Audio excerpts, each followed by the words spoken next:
हमारे धर्म के ठेकेदार न बने, क्योंकि कुरान के अंदर पूरा हजरत इब्राहिम और हजरत इस्माइल अलैहिस्सलाम को कुर्बानी का जिक्र है। ये पत्रकारों के प्रति आपका सम्मान है, ये पत्रकारों के प्रति आपका सम्मान है। ठेकेदार जैसे सब ठेकेदार न बने, जो मुसलमानों के ठेकेदार न बने। कंट्रोवर्सी फैला रहे हैं, कहा है कि ये टेस्ट के लिए, आपके कंट्रोवर्सी फैला रहे हैं कि आपके यहाँ हो सकता है टेस्ट के लिए, मुसलमान के यहाँ ये आस्था का विषय है। तो इन चीजों पर खामखा हलाल सर्टिफिकेट लगाने की जो होड़ हो रही है, ये सिर्फ और सिर्फ कहीं ना कहीं एक रेवेन्यू कलेक्शन के लिए हो रही है। इसमें ना हिंदू से मतलब है ना मुसलमान से मतलब है। उसका पैसा तो हिंदू को भी देना है, मुसलमान को भी देना है। तो इसमें कोई हिंदू मुसलमान के चश्मे से इस फैसले को ना देखे। हलाल पर लंबे समय से देश में बहस छिड़ी हुई है, मामला सुप्रीम कोर्ट तक भी पहुंचा है। हालांकि हलाल उत्तर प्रदेश में योगी आदित्यनाथ ने बैन कर दिया है। हलाल आखिर क्या है और इसको बैन करने के पीछे की वजह क्या है, इस परिचर्चा में भाग लेने के लिए हमारे साथ में वरिष्ठ पत्रकार सचिन चौधरी जी हैं और युवा कांग्रेस नेता हारिस सिद्दीकी जी हैं। आपको हाल फिलहाल में बिहार चुनाव में बड़ी जिम्मेदारी मिली है, 2 विधानसभा को आपको प्रभारी बनाया गया है। फर्स्ट ऑफ ऑल तो आपको बहुत बहुत मुबारकबाद कि आपको यह बड़ी जिम्मेदारी बिहार में मिली है और इस परिचर्चा में भी आप भाग लेने के लिए आए हैं। आप दोनों वरिष्ठ जनों को जाए अभिनंदन, बहुत बहुत स्वागत। शुरुआत यहीं से करते हैं कि हलाल आखिर क्या है, इसकी पूरी जानकारी करेंगे। मैं रुक करता हूँ सचिन चौधरी की तरफ। सचिन चौधरी, सीधा सा सवाल है, बैन हो चुका है हलाल जी, उत्तर प्रदेश में बैन किया जाएगा। हालांकि जो ये एक विवादित पहलू बना हुआ है और सुप्रीम कोर्ट में भी इसकी जो रिट दायर की गई है। आखिर हलाल है क्या और इसकी जरूरत क्या है खाद्य पदार्थों को लेकर? देखिए, साल 2023 में अनुज भाई, लखनऊ के हजरतगंज थाने में एक मुकदमा दर्ज होता है 9 सेक्शंस में, जिनमें कहा जाता है कि जो हलाल सर्टिफिकेट है उसके नाम पर देश के अंदर, और खासकर मैं उत्तर प्रदेश का जिक्र करूंगा, कैसे उत्तर प्रदेश में एक बहुत बड़ा गिरोह काम कर रहा है, जिसमें हलाल, आप समझ सकते हैं, हलाल और हराम दोनों इस्लामिक वर्ड्स हैं और ये अरब से आए हैं, अरबिक वर्ड्स हैं दोनों। और हलाल ज्यादातर अगर आप देखेंगे तो ये इस्लाम को मानने वाले लोगों में होता है। उनका ये मानना है कि जब किसी जानवर को ज़िबा किया जाता है तो उसको हलाल किया जाता है। हलाल मतलब जो जायज़ हो और हराम जो नाजायज़ हो।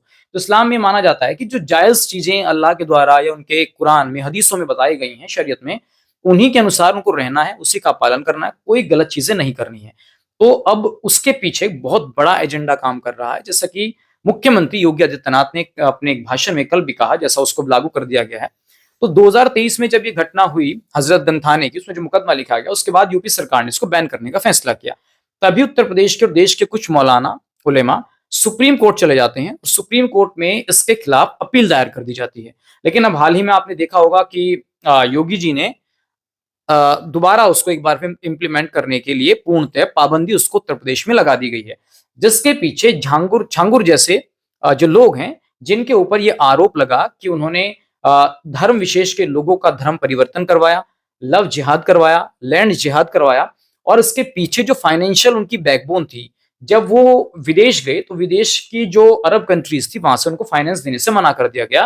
तो यही लोग जो इस पूरे सर्टिफिकेट के पीछे काम कर रहे हैं, जिसमें ऑल इंडिया, जिसमें ये जमीयत उलेमा हिंद का जो ट्रस्ट है वो, और भी 3 ऐसे मुस्लिम एनजीओ काम कर रहे हैं जो सर्टिफिकेट देते हैं ऐसी कंपनीज को जो हलाल सामान बना रही हैं। तो उसका ये पता लगा कि 25,000 करोड़ का पूरा ये वर्थ है सालाना जो इसकी इनकम होती है। और योगी जी ने कहा कि इस 25,000 करोड़ का इस्तेमाल झांगुर जैसे लोग हिंदुओं के धर्म परिवर्तन के लिए काम उसको यूज कर रहे हैं, चाहे देश के अंदर किसी भी तरीके का आतंकवाद फैलाना हो, ये उनके लिए काम हो रहा है, इसलिए इसको यूपी में बैन किया जाता है।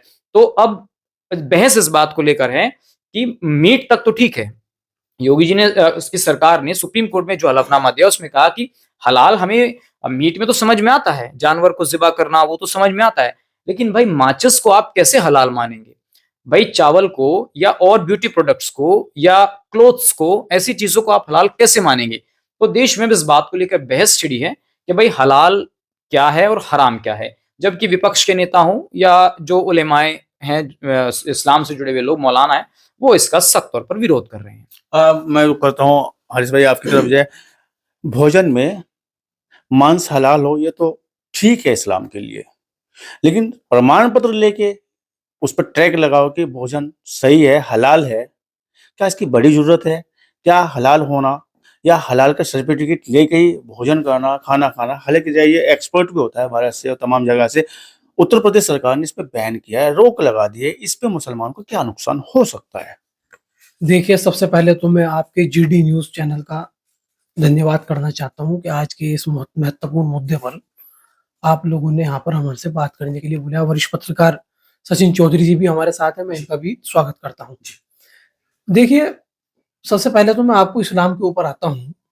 कोई भी धर्म होता है, हर धर्म अपने कॉन्स्टिट्यूशन से और अपने एक दायरे से, अपने रूल और रेगुलेशन से चलता है। इस्लाम के अंदर कोई भी चीज़ या जानवर जिसे हलाल करार दिया है शरीयत ने, यानी कानून ने, अल्लाह के द्वारा जो नाफिज किया गया कानून है, जिसे फैलाया गया रसूल अकरम सल्लल्लाहु अलैहि वसल्लम के जरिए। तो रसूल अल्लाह सल्लल्लाहु अलैहि वसल्लम ने जो उम्मत पर संविधान या जो कानून नाफिज किया, उसे लेकर के मुसलमान चलेगा। जैसे कि हमारे हिंदू भाइयों के लिए राम जी ने, कृष्ण जी ने, शिव जी ने कोई कानून नाफिज किया, तो वो उसी हिसाब से चलेंगे। दूसरी बात, अब मेरा मानना यह है, और मेरा नहीं, बहुत सारे विपक्ष के नेताओं का भी मानना यह है कि जब भी चुनाव आते हैं, जब भी योगी जी को हलाल और 3 तलाक, बुरखा और ऐसे शब्द क्यों याद आ जाते हैं?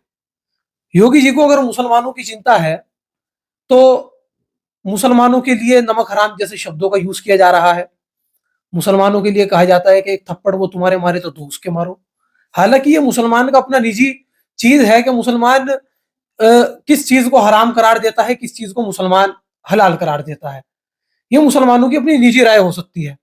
रही दूसरी बात, देखिए, वक्त के तौर पर हर धर्म के अंदर सुधार की जरूरत होती है। अब 1974 के अंदर कोई चीज लागू हुई और हलाल सर्टिफिकेशन किसी और दूसरी सरकार ने तो नहीं दिया था, हिंदुस्तान की ही सरकार ने दिया। और हिंदुस्तान की सरकार ने जब कोई सर्टिफिकेट दे रही है, कोई मोहर मार के, तो वो बिना सरकार की अनुमति के तो नहीं दिया जा रहा था।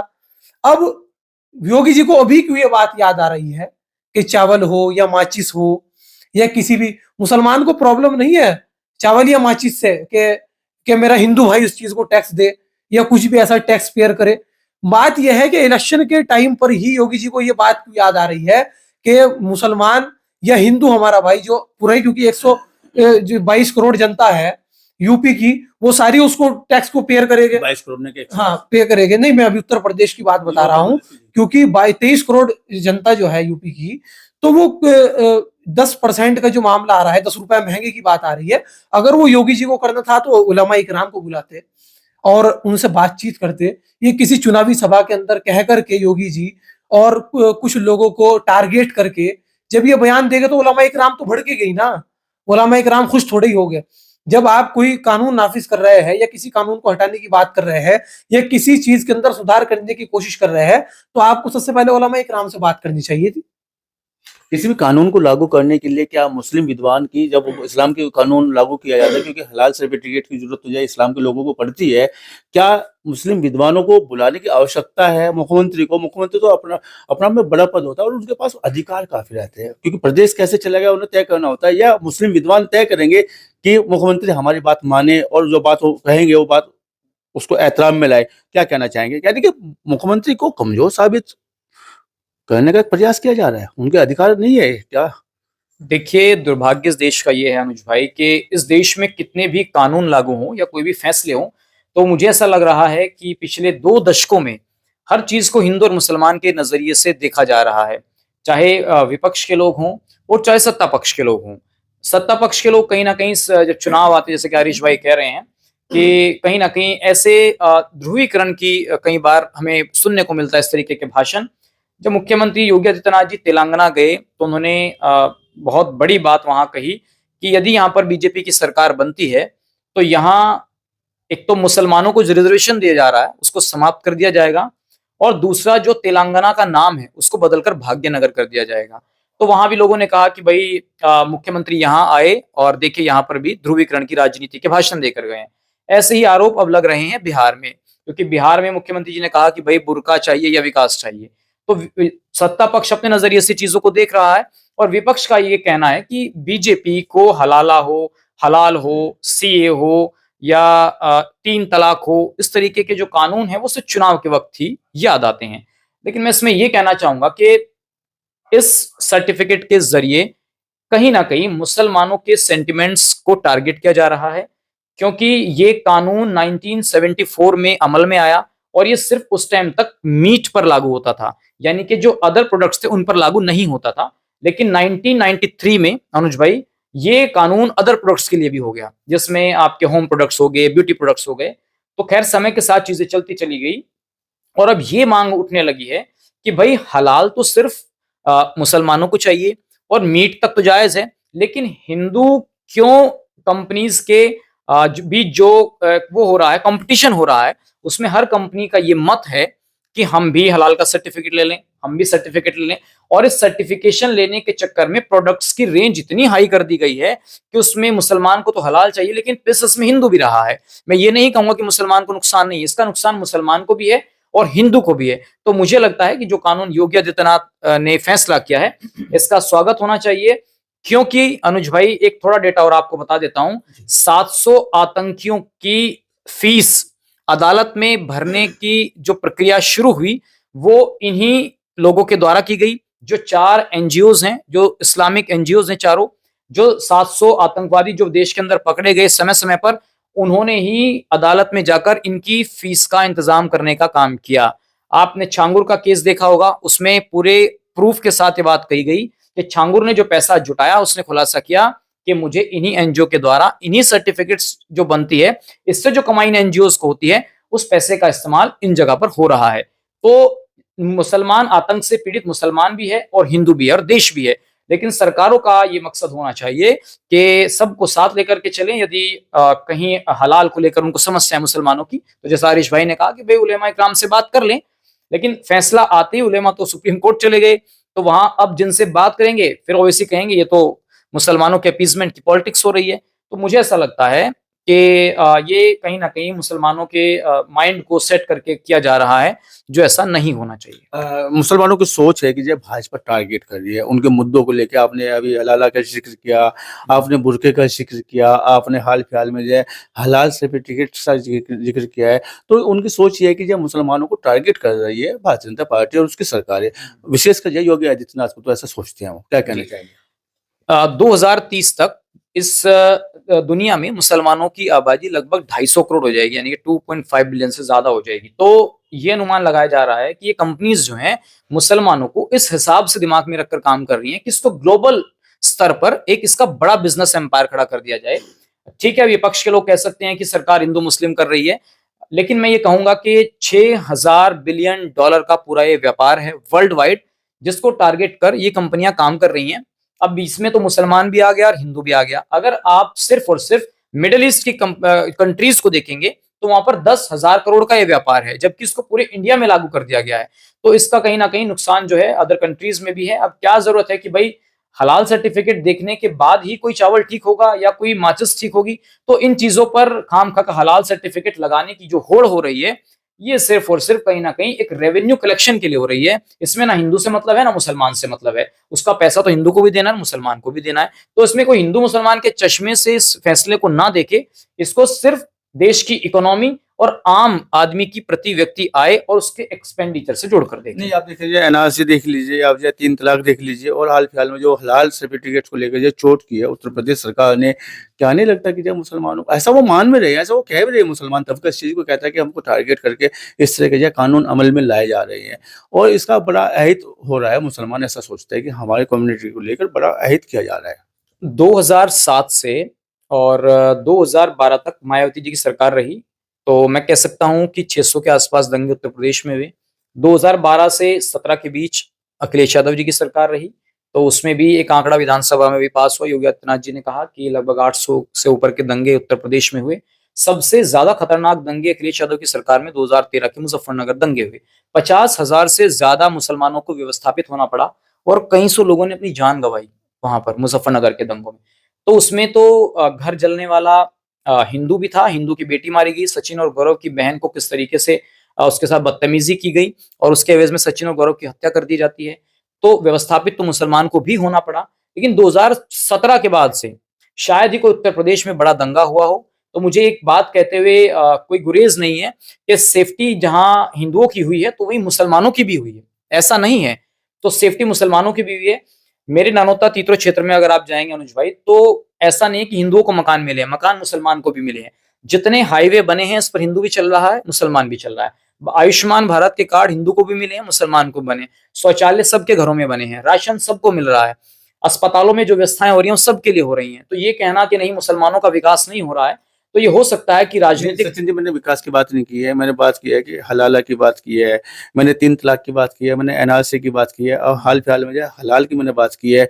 दूसरी ओर अगर हम देखें तो जो है हिंदुओं के किसी भी अधिकारों को लेके कुठाराघात नहीं किया गया, चाहे वो प्रदेश की सरकार रही हो या केंद्र की सरकार रही हो। एक ऐसा मुद्दा बता दीजिए हिंदुओं के अधिकारों को लेकर, उसकी परंपराओं को लेकर, उसके सनातन को लेकर जिस पे कुठाराघात किया गया और उसको बैन किया गया हो। लेकिन मुसलमानों की कई सारी चीज़ें बैन की गई है और ऐसा मुसलमान सोचता है कि भाजपा सरकारें हमें टारगेट कर रही है। अभी हाल ही में आपने आजम खान साहब का बयान सुना? उन्होंने कहा कि जो दिए जला सकते हैं वो कुछ भी जला सकते हैं। क्या ये सनातन की आस्था पर ठेस नहीं है? अखिलेश यादव जी के बयान पर बहुत ज्यादा विवाद हुआ। मैं उसको ये नहीं कह रहा गलत सही है, वो इंटरप्रिटेशन लोगों को करना है कि उन्होंने क्या कहा। इसमें वो कह रहे हैं कि भाई दिए और मोमबत्ती मत जलाइए, इस तरीके की बात हो रही है। तो इसी देश में रामायण को जला दिया जाता है, महाभारत को जला दिया जाता है, रामचरितमानस की पंक्तियों को जला दिया जाता है, मनुस्मृति को फूंक दिया जाता है। क्या किसी के अंदर हिम्मत है देश के अंदर कुरान के एक पन्ने को फाड़ दिया जाए? आपको पता है क्या होगा अगले दिन? तन सर से जुदा। तो ये अपीजमेंट की राजनीति नहीं होनी चाहिए।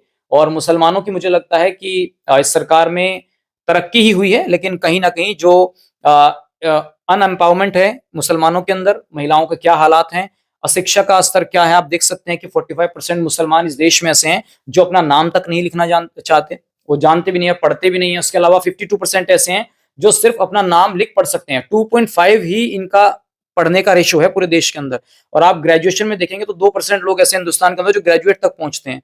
तो ये इनके उलेमाओं को, मौलानाओं को भी देखना होगा, इनकी राजनेताओं को भी देखना होगा कि इनको एक हाथ में कुरान, एक हाथ में लैपटॉप चाहिए। इनको साइंस, विज्ञान, जूलॉजी, बॉटनी, मैथ्स, फिजिक्स से पढ़ाओ, तभी ये देश की मुख्य धारा से जुड़ पाएंगे, तभी ये व्हाइट कॉलर जॉब से जुड़ पाएंगे। इनको सिर्फ धर्म और दीन के नाम पर मत भड़काओ, जिससे इनका नुकसान हो रहा है। हिंदुस्तान का मुसलमान आजादी में महत्वपूर्ण भूमिका निभा चुका है। आज वो मुसलमान क्यों मुख्य धारा से पिछड़ा हुआ है? तमाम जितनी जातियां देश के अंदर हैं, जितने वर्ग हैं, जितने मजहब है, जितने पंथ हैं, सबसे गरीब मुसलमान ही क्यों हैं? तो ये जवाब आरिश भाई को भी देना चाहिए और इनके जो राजनीतिक दल हैं उनसे भी पूछा जाना चाहिए। क्या बड़ा नुकसान हो सकता है आरिश भाई अगर हम बात करें, जब बैन हो गया है हलाल सर्टिफिकेट का यहाँ पे उत्तर प्रदेश में, मुसलमान क्या सोचता है? मैंने ये सवाल इनसे किया है, क्या मुसलमान को टारगेट पे रख रही है भारतीय जनता पार्टी और उसका नुकसान क्या हो सकता है जब बैन किया गया उत्तर प्रदेश में हलाल सर्टिफिकेट को? देखिए, मुसलमान को तो नुकसान कुछ नहीं होगा, ऐसा तो है नहीं। क्योंकि अभी सचिन भाई ने एक बात कही कि मुसलमान के जो उलमा इकराम है, वो एकदम सुप्रीम कोर्ट चले गए। जब योगी जी 23 करोड़ जनता के अंदर विश्वास नहीं बिठा पा रहे हैं और वो एकदम सुप्रीम कोर्ट चले गए, तो ये योगी जी की नाकामी है कि उन्हें पहले बात करनी चाहिए थी, तो शायद वो सुप्रीम कोर्ट न जाते। क्योंकि मुसलमान उत्तर प्रदेश के अंदर बहुत ज्यादा संख्या के अंदर है, 20% मुसलमान उत्तर प्रदेश के अंदर रहता है। अगर 20% मुसलमान के उलमा इकराम यहाँ पर योगी जी की क्षमता पर विश्वास नहीं कर पा रहा है, तो ये योगी जी की विफलता है। दूसरी एक और बात, अभी भाई ने मुसलमानों के बारे में बताया, पत्रकार साहब ने, क्योंकि इनकी बात तो नहीं कहूंगा, मैं अपनी बात करूंगा, क्योंकि यहाँ बीजेपी का प्रवक्ता तो कोई नहीं बैठा है, तो उससे मेरी डिबेट होती। यहाँ हिंदुस्तान के अंदर खाली मुसलमान की हालत खराब नहीं है, हिंदुस्तान के अंदर दलित की भी हालत बहुत ज्यादा खराब है।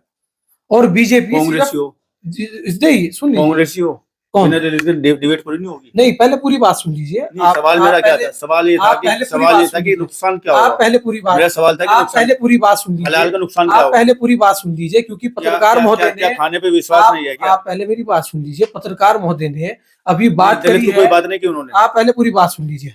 अभी पत्रकार महोदय ने बात करी है कि मुसलमानों के साथ यहाँ क्या क्या हो रहा है, कि 45% मुसलमान अपना नाम भी नहीं लिखना जानता है। तो सुन लीजिए, ये उत्तर प्रदेश है। इन्होंने कहा यहाँ बड़ा दंगा नहीं हुआ है। शब्बीरपुर कांड किसकी सरकार के अंदर हुआ था? सहारनपुर के अंदर।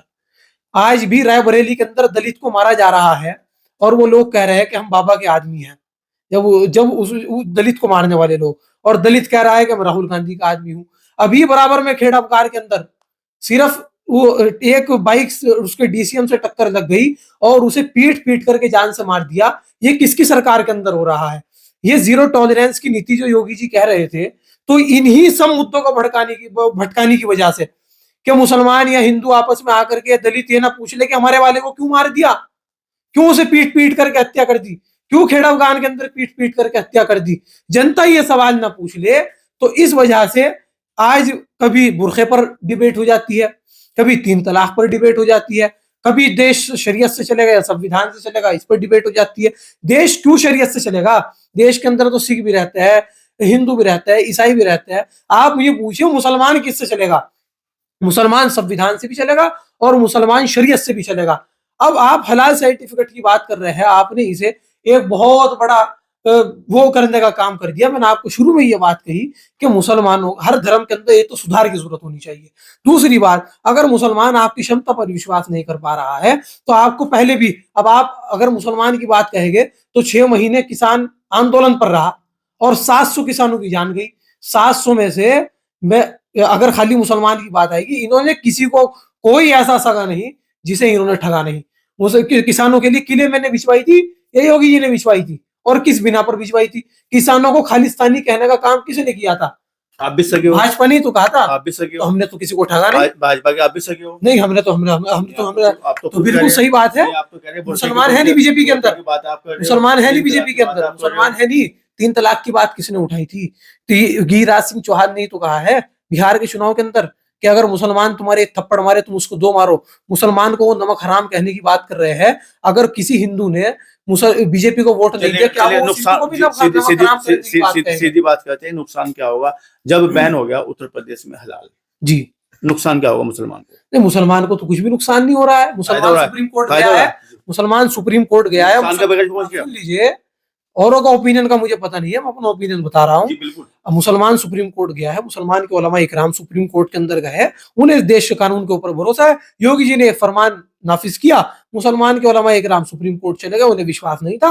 वहां अगर सुप्रीम कोर्ट जैसा ही फैसला लेगा वो उसको स्वीकार और मान्य करेंगे। आप तो कहना चाह रहे हैं कि संविधान पे शरीयत भारी पड़ेगा? नहीं, मैंने कब कहा आपको कि संविधान के ऊपर शरीयत? अगर भाई ये तो हलाल की बात तो शरीयत करती है ना। आप गलत बोल हलाल की बात तो आप गलत बोल गए।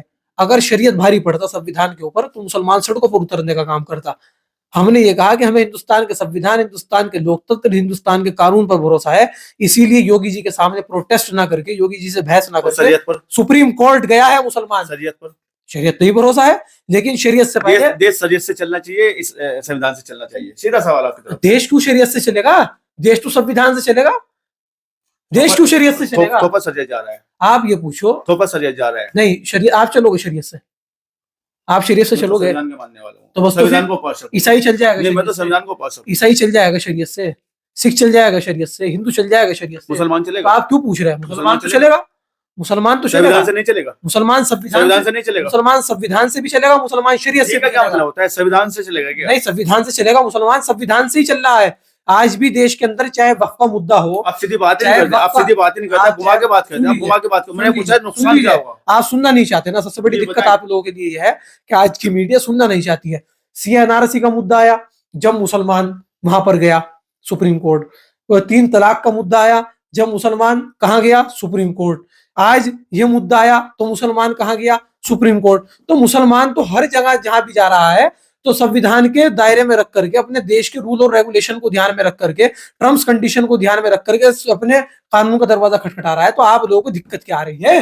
कौन सी शरीयत के थोप रहे हैं हम लोग? नहीं, न्यायपालिका पर तो विश्वास है ना। तो न्यायपालिका पे विश्वास ना होता, अरे भैया न्यायपालिका के ऊपर विश्वास ना होता तो फिर सड़कों पर प्रोटेस्ट करने का काम करते। और प्रोटेस्ट भी संविधान हमें इजाजत देता है इस बात की। और दूसरी बात, अभी भाई ने एक बात की, पत्रकार महोदय ने, कि अगर यहाँ रामचरितमानस को इस तरह किया गया या किसी भी तरह किया गया, वो मुझे नहीं पता किसने फाड़ा किसने नहीं फाड़ा, लेकिन जिसने भी किया वो बहुत गलत किया है और हम उसका कंडम करते हैं। ऐसे इंसानों को फांसी होनी चाहिए, ऐसे इंसानों को सख्त से सख्त कानून के तहत सजा होनी चाहिए। जितना भी सख्त कानून उन्हें सजा देने के लिए उन्हें बाध्य करता हो, क्योंकि चाहे प्रॉफिट मोहम्मद साहब हो, चाहे श्री राम जी हो, चाहे राम जी हो, या कोई सा भी महान व्यक्ति हो, चाहे जैसिस हो, हमारे लिए सब हमारे सरों के ताज है। राम जी भी हमारे सरों के ताज है, क्योंकि वो मेरे दूसरे जो मेरा हिंदू भाई है, सचिन भाई है, उनके वो भगवान है, उनके वो ईश्वर है, उनके वो गुरु है। मुझे उनका सम्मान करना पड़ेगा अगर मुझे प्रॉफिट मोहम्मद का सम्मान उनसे कराना है। दूसरी बात, प्रॉफिट मोहम्मद साहब के बारे में लगातार हिंदुस्तान के अंदर हर हफ्ते बिल्कुल खेल बना लिया गुस्ताखियां करने का। कभी कोई गुस्ताखी कर देगा, कभी कोई गुस्ताखी कर देगा, कभी कोई गुस्ताखी कर देगा। तो मैं तो योगी जी से कहना चाहता हूं, जब आप राज धर्म का पालन करते हैं, और कहीं जगह योगी जी ने राज धर्म का पालन किया भी है, मैं कांग्रेस का प्रवक्ता होने के नाते आपको कह रहा हूं, कहीं जगह योगी जी ने राज धर्म का पालन किया भी है, लेकिन योगी जी इस बात को खुद बहुत अच्छी तरह जानते होंगे, क्योंकि वो एक धर्म गुरु है, वो एक योगी है, वो एक संत है। वो अच्छी तरह जानते होंगे जब किसी के धार्मिक गुरु के बारे में कोई गुस्ताखी करता है, तो वो इंसान अपने धर्म गुरु के बेइज्जती करने पर वो जान दे भी सकता है और जान ले भी सकता है। तो इससे पहले कि लोग बाग सड़कों पर उतरे, लोग बाग कुछ करे, तो उन्हें चाहिए कि योगी जी उसको, या हमारा सुप्रीम कोर्ट उसको भरे चौराहे में फांसी देने का काम करे, और उसके ऊपर जितनी सख्त से सख्त धाराओं में मुकदमा कायम हो, कि वो जिंदगी में ना किसी राम की बेइज्जती करे, ना किसी मोहम्मद सल्लल्लाहु अलैहि वसल्लम की, वो नामों से रिसालत पर वो आवाज उठाए, ना कृष्ण जी की। क्योंकि चाहे कृष्ण जी की कोई बेइज्जती करेगा, चाहे प्रॉफिट मोहम्मद साहब के बारे में कोई गलत आवाज उठाएगा, ये दोनों ही नाकाबिल बर्दाश्त है। और सुनिए एक छोटी सी बात और, अगर राम जी के बारे में, सुन लीजिए, अगर राम जी के बारे में या कृष्ण जी के बारे में कोई भी नापाक हरकत करता है, तो सचिन से पहले आरिफ सिद्दीकी अपनी गर्दन काटने के लिए, कटवाने के लिए, या दूसरे की काटने के लिए सबसे आगे होगा। चलिए सचिन जी, सीधी सी बात आपकी तरफ आ रही है कि क्या 27 के चुनाव में बड़ा लाभ मिल सकता है भारतीय जनता पार्टी को? हाल फिलहाल में बिहार का चुनाव भी चल रहा है ऐसे मुद्दे से, क्योंकि जो हलाल का मुद्दा बहुत बड़ा मुद्दा है, और ये न केवल प्रदेश का, ये देश का, और पूरे मैं जहाँ तक कह सकता हूँ कि विदेशों में भी मुसलमान रहते हैं, सबकी निगहबानी इस आदेश पे लगी है, योगी आदित्यनाथ के इस कानून पर लगी है कि जो उत्तर प्रदेश में हलाल पूर्णतः बैन कर दिया गया। और साथ साथ उन्होंने कहा कि षड्यंत्र किया जा रहा है इसको लेके। थोड़ा बताएं कि क्या तो षड्यंत्र हो रहा है और क्यों इसको बैन किया गया, और इसका चुनाव पे, सियासत पे क्या असर पड़ने वाला है? देखिए, जैसा भी भाई बोल रहे थे कि मॉब लिंचिंग हुई है यहाँ, तो ऐसी मॉब लिंचिंग की कई घटनाएं अभी हाल ही में हिंदुओं के साथ भी हुई है। हरिओम नाम का एक युवक रायबरेली में, इससे मिलने राहुल गांधी भी जाते हैं, उसको, उसकी हत्या कर दी जाती है। इसके अलावा अलीगढ़ में करण नाम का एक लड़का मुस्लिम युवकों द्वारा तमाम घर से से घटनाएं निकाल हो जाती है, लेकिन मैं यहाँ पे सीधी सी बात कर रहा हूँ कि चूंकि वो तो मुद्दे से भटका ही देते हैं हमें, लेकिन आप तो चलिए। पत्रकार हैं, आप मुद्दे से मत भटकाइएगा। हाँ, तो थोड़ा- सीधी सी बात है, क्या चलो, नेताओं सियासी का अपना है, लेकिन हम जी, बता देते हैं कि सियासी देखिए, लाभ, ये सियासी घटनाएं लाभ मिल दोनों सकता तरफ हो रही हैं, है। मैं दोनों को condemn सर करता हूं। सर क्या ना करण होना चाहिए, ना हामिद अली होना सर चाहिए। वो गलत बात है, लेकिन क्या इस मुद्दे का सियासी लाभ मिल सकता है? इस कानून का बैन हुआ जब लाभ मिल सकता है, या इस पे सियासत की जा रही है, या इसके बगैर काम नहीं चल सकता? क्या कहना चाहेंगे आप? देखिए, बीजेपी ने मुसलमानों के लिए जो भी किया उसका उल्टा ही हुआ है। ट्रिपल तलाक आया तो 2014 में 9% वोट बीजेपी को मिला ऑल ओवर। 2019 में वो वोट शेयर घट के 8% रह गया। 2024 का आप देख लीजिए, आंकड़ा उससे भी कम हो गया, जबकि मुसलमानों के लिए योजनाओं का लाभ भी दिया जा रहा है, सब चीजें हो रही हैं। अब आप देख लीजिए कि जो all India Muslim person law board है, और जो इनके कानून लाया जा रहा है, जिसको लोग लैंड जिहाद बोल रहे हैं, कि भाई लैंड जिहाद के नाम पर कई हजारों करोड़ों का व्यापार जो है वो ठप किया जा रहा है मुसलमानों के नेताओं के जरिए, उलेमाओं के जरिए। तो मुझे ऐसा लगता है कि मुस्लिमों को थोड़ा समझना चाहिए कि उनके हित की बात कौन कर रहा है, और किसने उनको वोट बैंक के तौर पर यूज करने का काम किया देश के अंदर। तो ये मुसलमान समझेगा, ज्यादा बेटर होगा। लेकिन मैं तो थोड़ा आंकड़ों पे बात करता हूँ भाई अनुज भाई। तो हम जैसा कि कहा कि भाई लिपस्टिक में हो सकता है कि भाई किसी तरीके कोई चर्बी मिला दी जाए, या और च्युइंगम का जैसा जिक्र कर रहे थे भाई साहब, तो उसके लिए तो FSSAI बैठा है ना, वो करेगा, फूड सेफ्टी है ना, तो वो उनका काम है, उसके लिए कंपनियां बनी हुई हैं। लेकिन अगर एक कंपनी को, मैं तो आंकड़ों के आधार पर बात करता हूं, अगर एक कंपनी को अपना रिन्यूअल चाहिए 3 साल का, तो 3 साल के लिए उस कंपनी को उस सर्टिफिकेट को हासिल करने के लिए 60,000 रुपए 3 साल के देने पड़ेंगे। और 50 प्रोडक्ट अगर कंपनी बना रही है तो एक प्रोडक्ट की फीस 1500 रुपए है। उसके अलावा आप GST देंगे 18%, उसके अलावा आप ऑडिट की फीस देंगे, उसके अलावा आप लोगो जो लगेगा वो उसके लिए फीस देंगे। तो लगभग यह आंकड़ा अगर हम टोटल 50 प्रोडक्ट पर देखें अनुज भाई, तो ये 2.5 लाख से ऊपर बैठता है। अब इसका नुकसान तो सनातन के लोगों को भी, हिंदुओं को भी, जो जिनको नहीं चाहिए भाई हलाल का सर्टिफिकेट, उन्हें क्यों भाई खामखा, वो कोई पैसा अपनी जेब से तो नहीं देंगी ना कंपनियां, जाहिर सी बात है वो प्रोडक्ट पर रेट बढ़ा देंगी। तो उसका नुकसान तो हिंदुओं को भी होगा और मुसलमान को भी होगा। फर्ज कीजिए कि जैसे मैंने कुछ देर पहले बताया था, हम चर्चा कर रहे थे कि एक चावल है, उस पर जो है 50 रुपए का है, उसके बाद बराबर में 60 रुपए का चावल है जिस पर हलाल का सर्टिफिकेट लगा हुआ है, तो बराबर में 70 रुपए का चावल है उस पर सर्टिफिकेट नहीं है, तो मुसलमान कहाँ जाएगा? वो तो 60 वाले पे जाएगा कि नहीं भाई ये मेरे लिए सही है।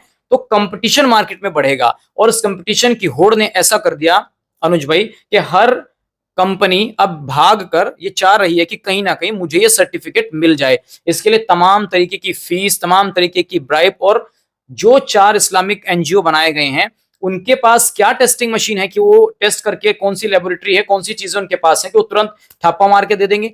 क्या हर प्रोडक्ट की वो गारंटी लेंगे कि हाँ इसमें नहीं है? मैंने पहले भी कहा कि मीट तक जायज है, लेकिन आप भाई कपड़े का क्या हलाल चाहिए आपको, सीमेंट का क्या हलाल चाहिए, सरिये का क्या हलाल चाहिए उसमें?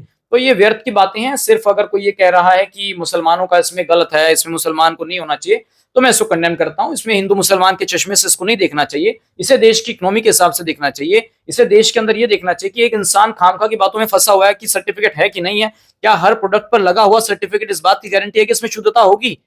ऐसा तो नहीं है ना। उसके ऊपर हर चीज लिखा रहता है। शराब के ऊपर ये लिखा रहता है कि alcohol consuming is unconscious to health, तो बताइए। सिगरेट के ऊपर लिखा रहता है कि सिगरेट पीने से कैंसर होता है, तंबाकू के ऊपर लिखा रहता है कि इससे कैंसर होता है, फिर भी लोग खा रहे हैं। तो इतना पता होने के बावजूद फिर भी खा रहे हैं। और रही भाई इस्लाम की बात, इस्लाम में तो बताएं कितनी चीजों को हराम माना गया है, और क्या हिंदुस्तान का इस्लाम मानने वाला हर मुस्लिम क्या उन चीजों को फॉलो कर रहा है? क्या वो 5 वक्त का नमाजी है? क्या उस पर जो 5 चीजें फर्ज होती हैं वो उनको मानता है? तो इस्लाम में तो बहुत सी चीजें हैं जिनको हराम माना गया है। क्या हिंदुस्तान का हर मुसलमान उसको फॉलो करता है? नहीं करता। लेकिन जब बात बीजेपी और आरएसएस की और मोदी और योगी की आएगी तो उनको एक ऐसा माहौल बना दिया जाएगा, एक डर का माहौल, कि देखिए ये तो आपके धर्म के खिलाफ है। उनके ऊपर ये 2017 में आए योगी जी, सबसे पहले आते स्लॉटर हाउस को बंद कर दिया। स्लॉटर हाउस को जब बंद करने की बात आई तो सुप्रीम कोर्ट चले गए कि देखिए भाई हमारे पर तो जुल्म हो रहा है यहाँ पर। तो प्रयागराज, इलाहाबाद नाम था, उसको प्रयागराज कर दिया गया। फैजाबाद को अयोध्या कर दिया गया। ये जो फैसले हुए हैं इनसे कहीं ना कहीं योगी जी की जो इमेज है उसको एंटी मुस्लिम बनाने का काम किया गया देश के अंदर। और मैं ये कह सकता हूं कि भाई कुछ राजनेता, कुछ लोग हैं इसमें जो सनातन के धर्म से भी आते हैं। ऐसा नहीं है। स्वामी विवेकानंद जी ने कहा कि मुझे ना मुसलमान से डर लगता है, ना ब्रिटिशर्स से डर लगता है, मुझे तो इन हिंदुओं से डर लगता है। तो इन सबको सोचना चाहिए कि देश में सबको रहने का अधिकार है, सबको अपने धर्म की आस्था को पूजने का अधिकार है। लेकिन सचिन जी, आप राजनीति नहीं होनी चाहिए। टोपी जियारत के लिए होती है, सियासत के लिए नहीं। और मेरे मुस्लिम भाइयों को समझना होगा कि तुम्हारे रोजे अफ्तार में 2 घंटा टोपी पहनकर आने वाले वो लोग, उन पर लोग कटाक्ष करते हैं कि जब भी अपने धर्म के नहीं हुए तो 2 घंटे में तुम्हारे क्या हो जाएंगे। तो राजनीति ना तो इस्लाम इफ्तारी पर होनी चाहिए और ना टोपी पर होनी चाहिए। जी, टोपी बचे सियासत से, आपका सीधा सा कहना ही है। लेकिन यहाँ पे एक बात और भी है सचिन जी, कि योगी आदित्यनाथ ने इसको जो षड्यंत्र माना है हलाल को, और पोषकता देता है आतंकवाद को। तो इसको कैसे देखते हैं, क्या कहना चाहेंगे? बैन लगने के पीछे बड़ी वजह शायद ये मानी जा रही है। आवश्यकता ही आविष्कार की जननी है, ऐसा आपने सुना होगा। और कुछ भी देश के अंदर हो रहा है तो उसके पॉजिटिव और नेगेटिव एस्पेक्ट देखे जाते हैं। तो जाहिर सी बात है छांगुर प्रकरण में ये बहुत बड़े स्तर पर बात निकलकर सामने आई जब उसकी इन्वेस्टिगेशन हुई कि छांगुर जैसा एक आम आदमी, उसको ऐसे इतनी बड़ी फंडिंग कौन कर रहा है देश में। जब उसकी जांच हुई, मैंने पहले बताया कि बाहर से जांच नहीं हो रही थी, भारत के अंदर रहने वाले यही लोग उनको फंडिंग कर रहे थे। तो फिर वो फंड एंटी नेशनल एक्टिविटीज में यूज किया जाता है। 700 आतंकवादियों का मैंने जिक्र किया। बताइए अब इन एनजीओ को क्या जरूरत पड़ रही है कि ऐसे लोगों की मदद करें जिसमें वो देश के खिलाफ ही काम कर रहे हैं। तो ऐसे लोगों को कंडेम तो आरिश भाई को भी करना चाहिए, विपक्ष को भी करना चाहिए। देखिए इंडियन की नेशनल इंटीग्रिटी, ह्यूमैनिटी, ये बड़ी चीज होनी चाहिए कि हम देश को कैसे आगे लेकर के जाएं। इस पर कोई काम नहीं कर रहा है। सिर्फ हिंदू मुसलमान इस तरह की बात हो रही है। विपक्ष अपना अलग रोटियां सेक रहा है, सत्ता पक्ष की अपनी अलग दलीलें हैं भाषण देने में। तो थोड़ा सा विचार देश के लोगों को करना चाहिए, देश कैसे आगे बढ़ेगा। चाहे ट्रिपल तलाक की बात हो, उसमें भी महिलाओं को हक देने का काम सरकार ने किया। और अब आप देख रहे हैं जो लैंड का मसला चल रहा है, कितनी जमीनें आप देखेंगे वक्फ बोर्ड के पास, डिफेंस और के बाद रेलवे के बाद तीसरे नंबर की सबसे ज्यादा जमीन है।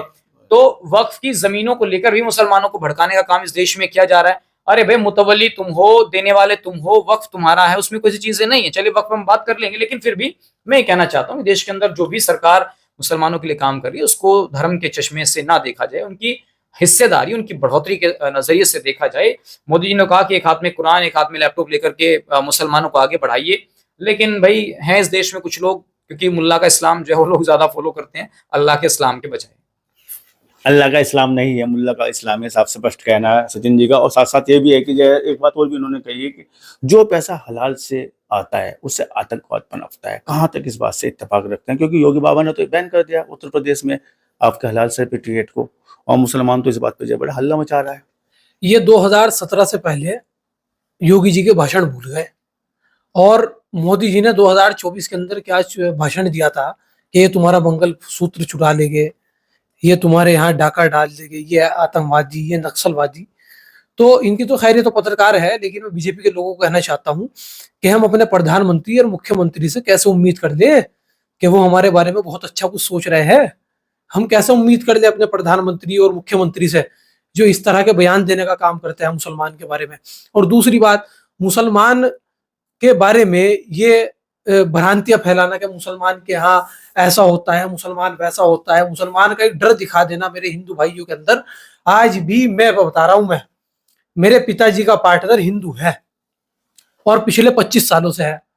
अगर उसे कोई छींक आती है तो मेरा पूरा परिवार उनके यहाँ जाता है, और मुझे छींक आती है तो मेरा पूरा परिवार उनके यहाँ जाता है। लेकिन जब मैं रात को टीवी खोल करके बैठता हूँ और मेरा पूरा परिवार बैठता है तो देखता है कि आज ही युद्ध, आज ही वॉर छिड़ जाएगी। आप ये क्यों कह रहे हैं कि बार बार के हलाल से, हलाल पैसों से आतंकवाद पनप रहा है? आप ये कहो कि जो सर्टिफिकेट का पैसा आ रहा है, वो मोहर का पैसा आ रहा है, उससे कुछ ऐसा हो रहा होगा।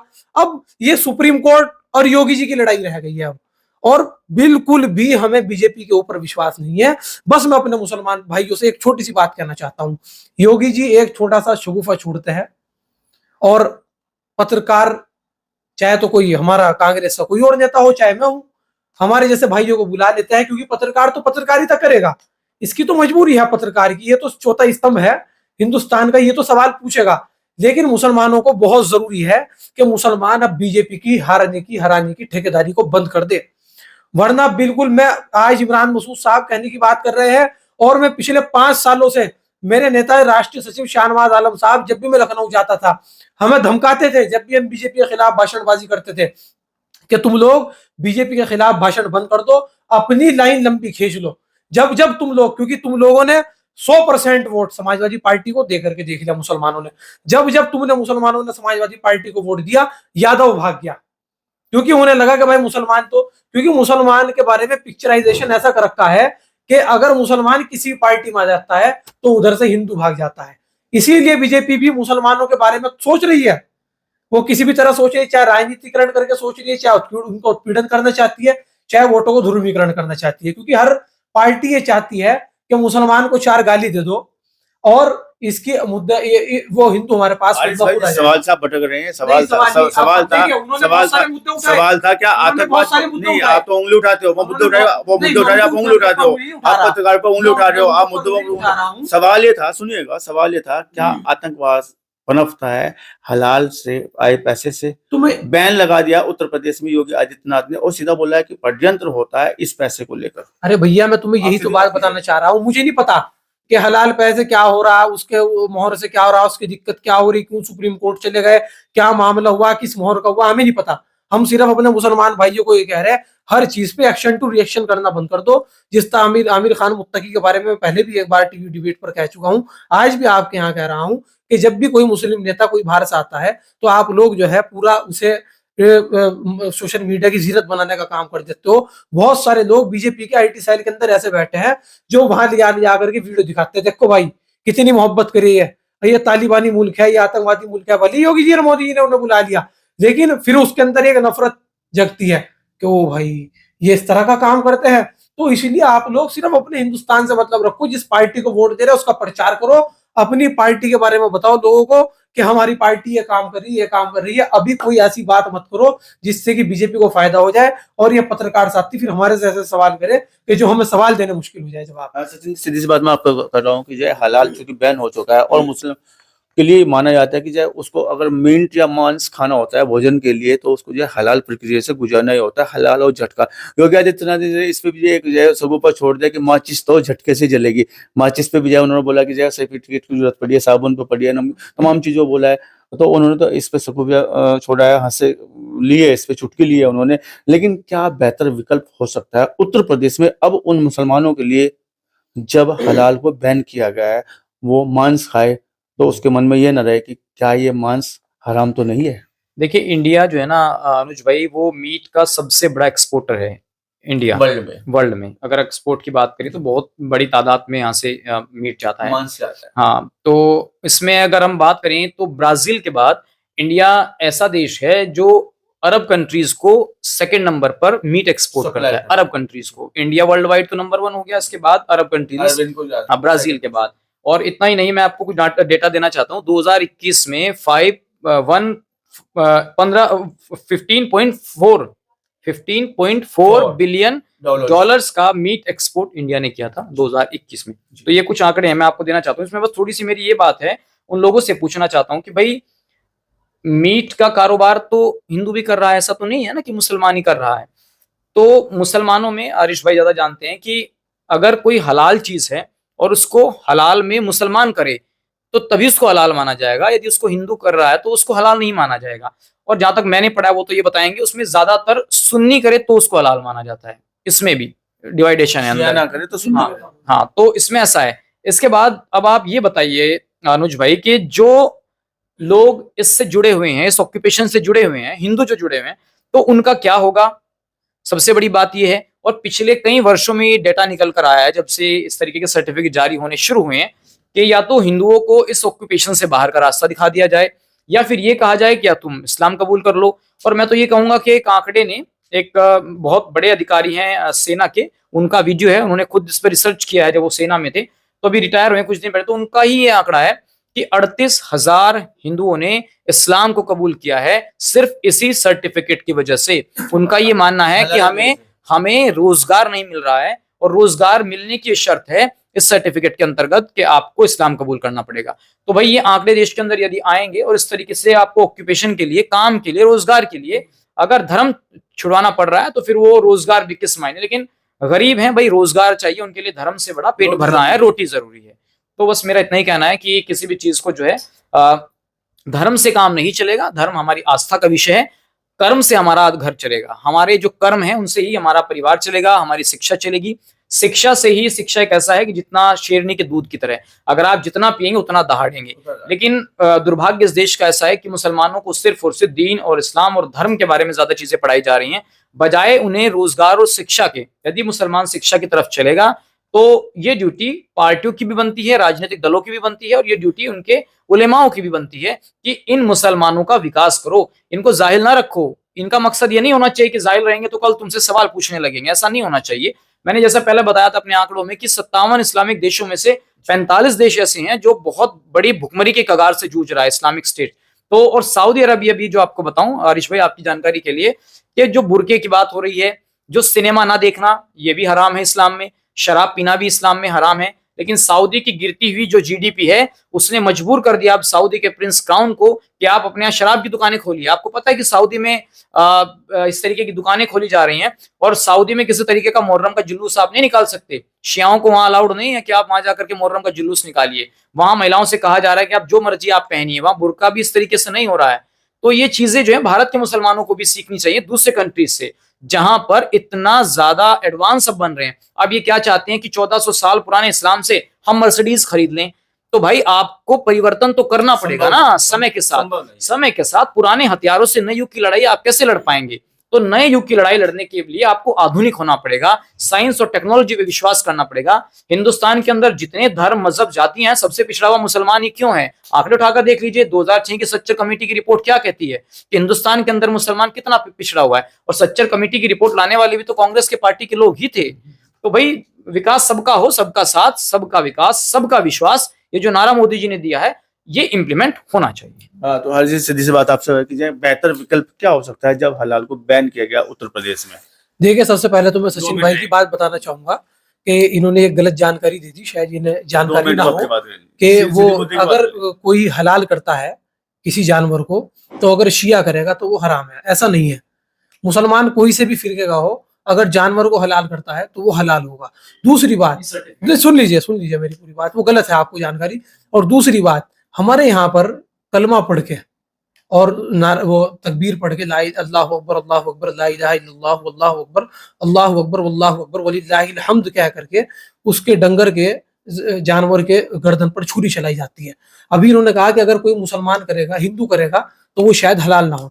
तो इसकी भी मैं जानकारी देना चाहता हूँ अपने पत्रकार महोदय को, इन्हें नॉलेज की थोड़ी सी इसमें वो है कि अगर कोई मुसलमान भी उस कलमे को नहीं पढ़ेगा तो वो पूरा जानवर उसके लिए हराम हो जाएगा। हिंदू सुन लीजिए, हिंदू पढ़े तो हो नहीं, जाएगा। अरे पहले पूरी नहीं, हिंदू पहले पढ़े पूरी बात सुन लीजिए, पहले पूरी बात सुन लीजिए, हिंदू पढ़ेगा जाए पहले हो पूरी जाएगा। बात सुन लीजिए, हलाल है वो। पहले पूरी बात सुन लीजिए। बकरीद पर जब जानवर होता है, क्योंकि मेरे दिमाग में भी ये बात आई, कसाई आते हैं जो हमारे यहाँ काटने के लिए जानवर को, तो यही बात कहते हैं कि भाई इसपे वो पढ़ लेना तकबीर, अगर तकबीर नहीं पढ़ोगे तो ये जो है हराम माना जाएगा।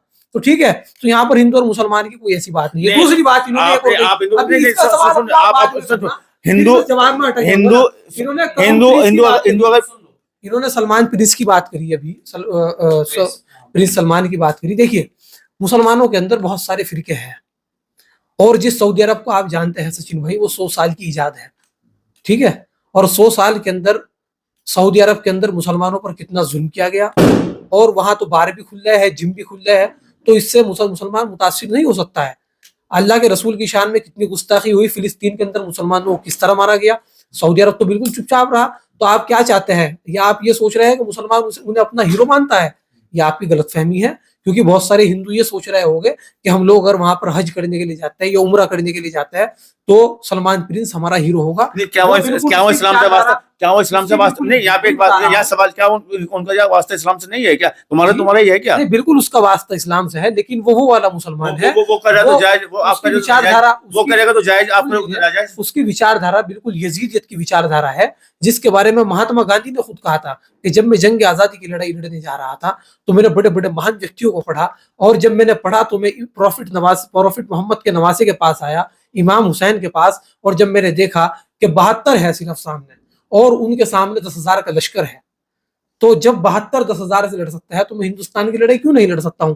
तो इसी तरह से, जिस तरह से अंग्रेजों की विचारधारा थी, जिस तरह से यजीद की विचारधारा थी, जिस तरह से रावण की विचारधारा थी, वही सलमान प्रिंस की विचारधारा है। ये मैं आज on the camera, on the TV आपके सामने कह रहा हूं। बेहतर विकल्प क्या है? हलाला का बेहतर विकल्प क्या है उत्तर प्रदेश में? मैं प्रॉफिट मोहम्मद सल्लल्लाहु अलैहि वसल्लम का अनुयायी हूँ, मैं इमाम हुसैन का अनुयायी हूँ, मैं हुसैन के इस्लाम को मानता हूँ कि जब इमाम हुसैन के ऊपर एक यहूदी ने थूक दिया, वो आया था खाना खाने के लिए, तो इमाम हुसैन ने कहा था कि इस टाइम तू मेरे घर पर मेहमान है, मैं तुझे कुछ नहीं कह सकता हूँ, अगर तू जंग के मैदान में होता तो तेरी गर्दन कलम कर देता।